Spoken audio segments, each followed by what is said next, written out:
Show 59 and back to normal. This is A Victim Bites Back with Jonathan King driving in his Rolls-Royce all the way from London down to Marrakesh in Morocco and eventually back again.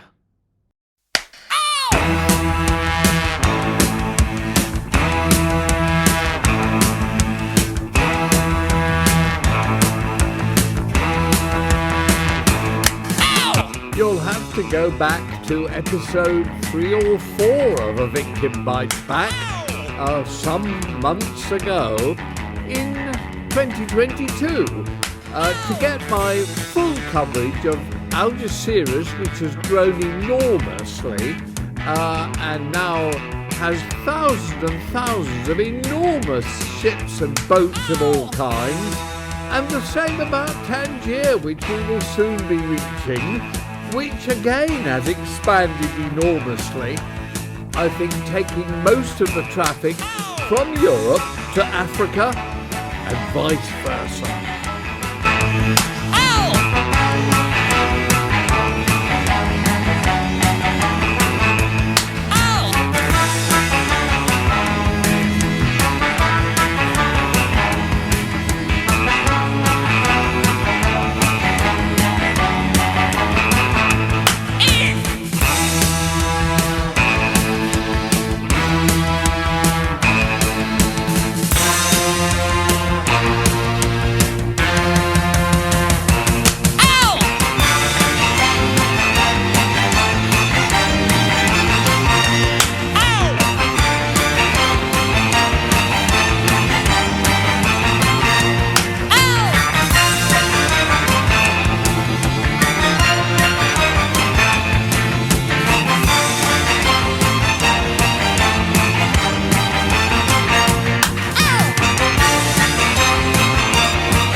My heart leaps every time I get to Morocco. As I've explained earlier, I'm not a fan of Spain. When you reach Morocco, you can almost see the sun breaking out in the distance. You can also see the enormously long barrier fences, clearly stopping anybody getting into North Africa from Europe, which is bizarre considering how most people want to work the other way round. God knows why. One of the things we touch on in A Victim's Bite Back is my musical history. How I make records, how the records I've made have succeeded. I've sold, believe it or not, over 40 million records as a singer and many, many more as a producer. It's as a producer I find most interesting and stimulating. One of the examples is a song, an old country song that was originally recorded by B.J. Thomas called Hooked on a Feeling, that I recreated as a pop number starting with a very, very interesting hook. Ooga chaka ooga ooga ooga chaka ooga ooga ooga chaka ooga ooga ooga chaka ooga ooga. I can't stop this feeling deep inside of me. Girl, you just don't realize what you do to me. When you hold me in your arms so tight, you let me know everything's alright. What kind of feeling? High on believing that you're in love with me. Lips are sweet as candy, the taste stays on my mind. Girl, you keep me thirsty for another cup of wine. I've got it bad for you, girl, but I don't need a cure. I'll just stay addicted and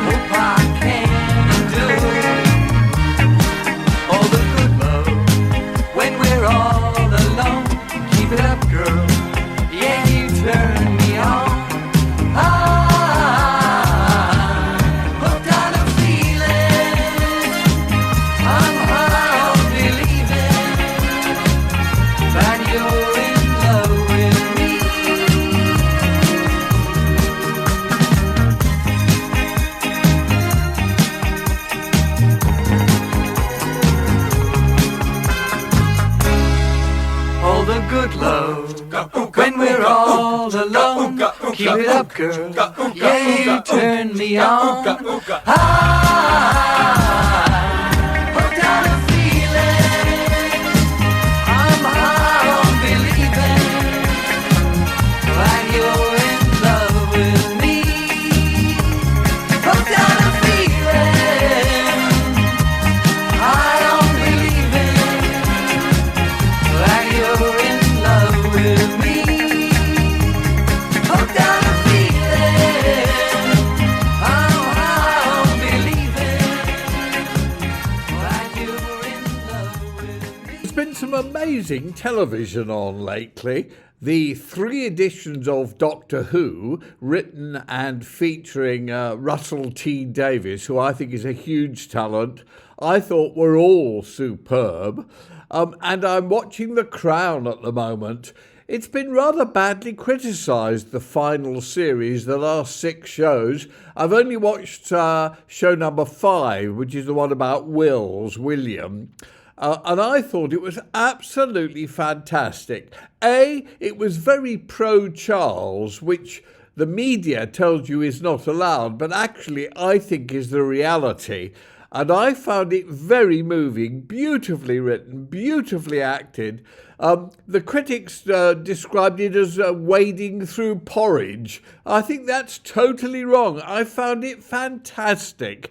The only problem I had with it is I felt it was a shame that the actor playing Wills as a teenager was not a 16-year-old, but was clearly a 36-year-old as later.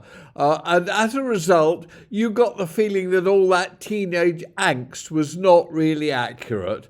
But the guy did it very well, and the show in basically in itself was wonderful. I can't tell you how happy I am to be back in Morocco. It's my first day here in Rabat, which is actually my favourite city in Morocco. And I'm at the beach where I come a lot in the summer. As you can see, it's almost deserted now. December is not the time for the beach in Rabat. That's why I go further south down to Marrakesh, where the sun is shining and I can spend hours swimming in the pools there, sunbathing, getting a tan, and feeling about, I'd say, 20 or 30 years younger than I actually am.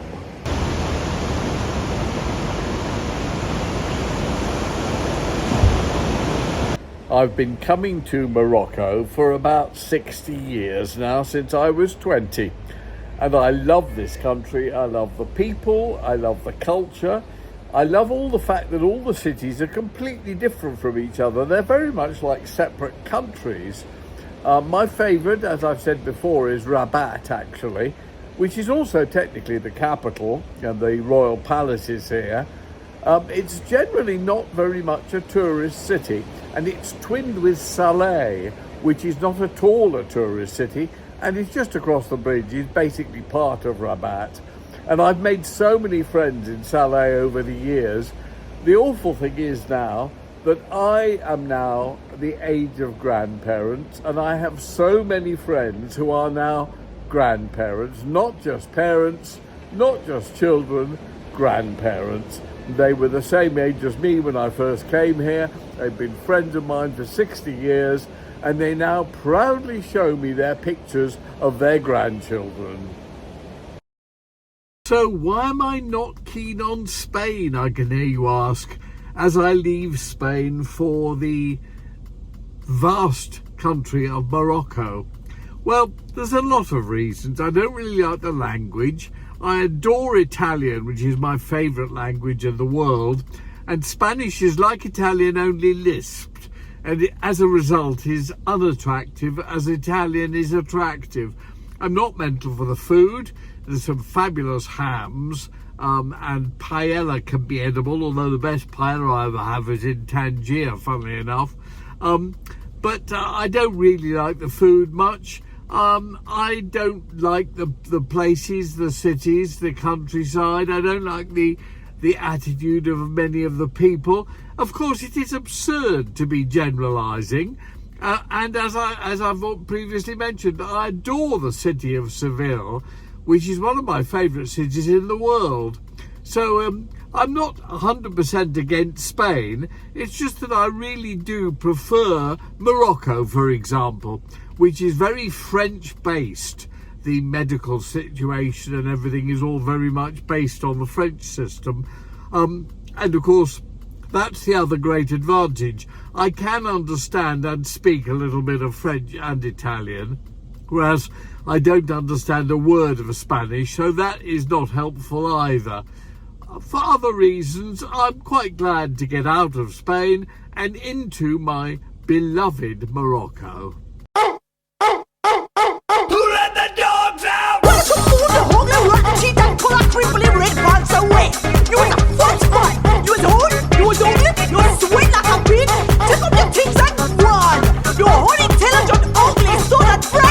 Everybody was bumping, and everybody having a ball. Yeah, man, until the man left out to them calling. Oh yeah, and every girl responded to that call. I hear a woman shout out, "Who let the dogs out? Who let the dogs out? Who let the dogs out? Who let the dogs out?" There's every minute, and the boy called a million bucks down. Get back, Fluffy, nice puppy, get back, you flea-infested mongrel.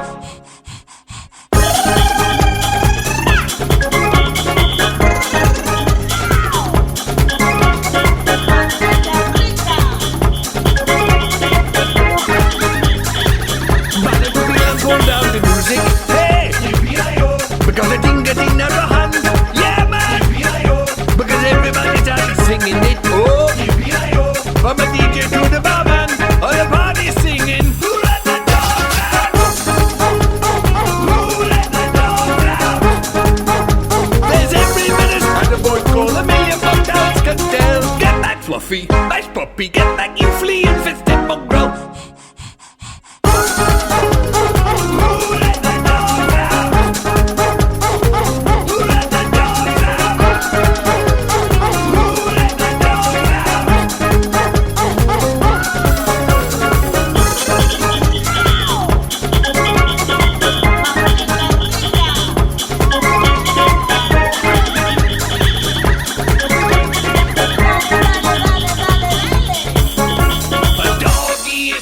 If he don't have a bone, doggy hold the bone.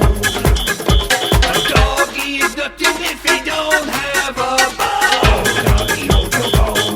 No one ever said a man was angry, yeah. Hit him girl, call him Dick Canine, yeah man. But he's telling me that he's part of the party, oh. There's a woman in front of him and behind, everybody's singing, who let the dogs out? Who let the dogs out?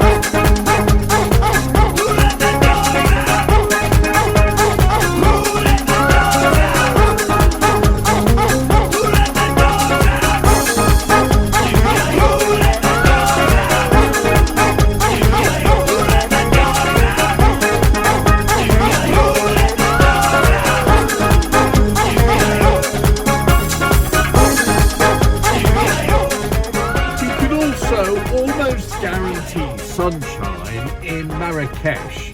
Not in all of Morocco.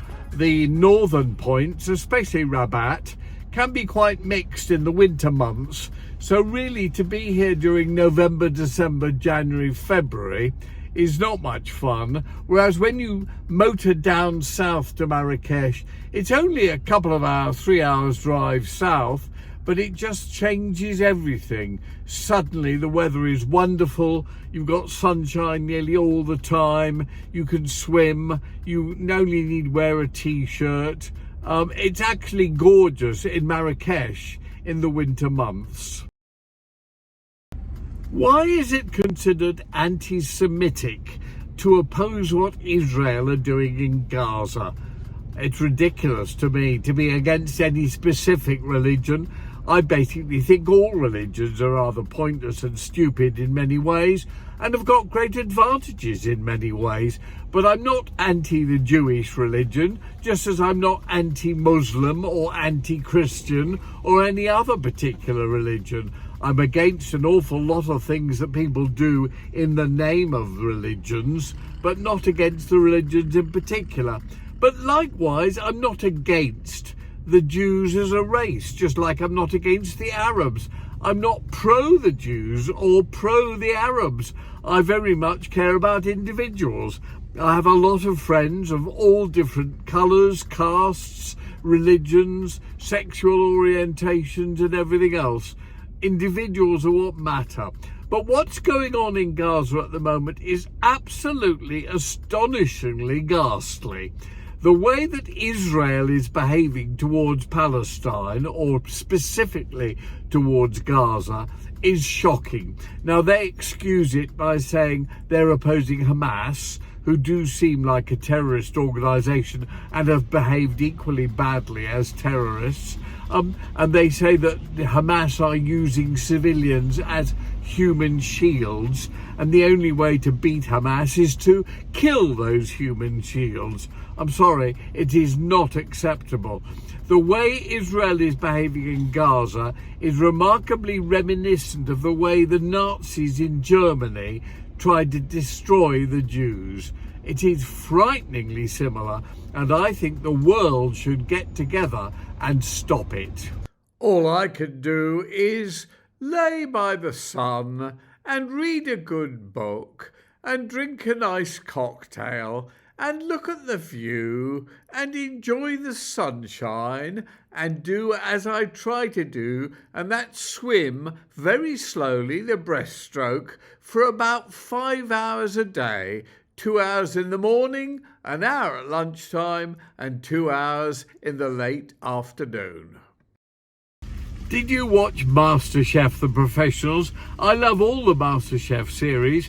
I was very much rooting for Tom, who ended up as the winner, the ginger boy. He was very young, but he also happens to be from my neighbourhood, Horsham in Surrey. I think Horsham's in Surrey, or is it Sussex? Anyway, it's right near me, where I was sort of brought up. I rooted for him, and I thought he was really good, by the way, although I thought the Australian girl was even more inventive. Marvellous chef she's turned out to be. How about that weird restaurant in Copenhagen they went to in Denmark? I have to tell you, there is not enough money in the world to get me to go to that restaurant, serving, I think, chicken claws, cold chicken claws with meat attached. No way in the world will I eat one of those or even touch one of those. The food looked absolutely disgusting, and the guy who runs the restaurant has made a great name for himself by using all the bits in various forms of chicken, meat, beef, so on and so forth, even vegetables, that otherwise get thrown away. But what I'd like to know is, what happens to all the bits of the chicken, beef, vegetables and so on that he doesn't use for food? I suppose it gets thrown away. Bonkers! We're coming up for Christmas, but I'm not going to talk about Christmas this week. I'll talk about it in the next episode, if you don't mind awfully. In the meantime, have a fabulous Christmas. I've been a huge Stephen King fan from the 1960s onwards. I read all his books and think he's an absolutely terrific writer. His latest is called Holly, and it's all about Holly Gibney, who's been a sort of heroine in his last 3 or 4 books. She's one of those characters who simply emerged and became a great favourite by him as well as by the readers, I think. Anyway, Holly is magnificent, as all Stephen King's books are. I thoroughly recommend it. And of course, the main event of the last week has been Strictly Come Dancing. I must say, for this series, I've been phenomenally correct every week about who was going to go and who was going to stay. Until the final, I have to say I didn't rate Ellie, and I think Leighton is probably the best dancer ever. Riding a It's 100 degrees in the middle of a winter day, and Abdul is sweating as he carries his basket. Ignoring the flies that are swarming, they've come to stay. When your product is dried camel dung, you get used to it. He's only 13, but he's been up since 4 a.m. It's better to shift crap in the cool of the morning. It's a long, smelly day for a few dozen dirham. 15 brothers and sisters need clothing and feeding. In the luxury hotel, the tourists are rising. Some coffee and croissants before lazing by the pool. Thank heavens the weather's so pleasantly surprising. Perfect for topping up your tan between long drinks and getting cool.